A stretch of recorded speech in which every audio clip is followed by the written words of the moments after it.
We have to talk about the billions and billions of dollars that's being paid to the country that we're supposed to be protecting you against. I think it's something that NATO has to look at. I think it's very inappropriate. It doesn't seem to make sense that they pay billions of dollars to Russia, and now we have to defend them against Russia.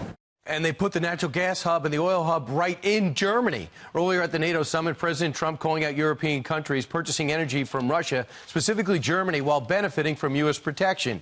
Now Gardner is the director of the Margaret Thatcher Center for Freedom at the Heritage Foundation, joins us now from London.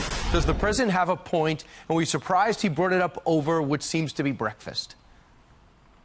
I think the president certainly has a very strong point in his remarks about Germany. He directly attacked the Nord Stream 2 pipeline, which is a pipeline which will run from Russia to Germany, bypassing U.S. allies in Eastern Europe and the Baltic states.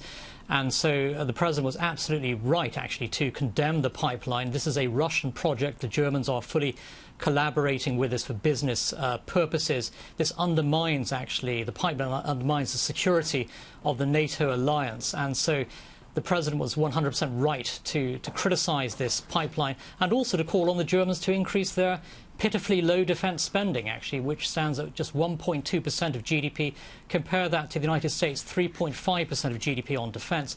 The Germans are not pulling their weight in Europe. The NATO alliance is fundamentally important to the United States and to the transatlantic alliance, but we need to see all members of the NATO alliance pulling their weight, investing more in defence, especially the Germans, the so-called economic power of Europe. They did get a quick reaction force together, land, air, and sea, that's going to be able to react within 30 days. They did start bulking up cybersecurity, both things what the president wanted done, and they have increased defense spending, even though they to about $150 billion combined, even though they haven't hit all the thresholds. Are they on the right track? Would the president benefit for emphasizing some of the positive or continue the way he's been doing it so far?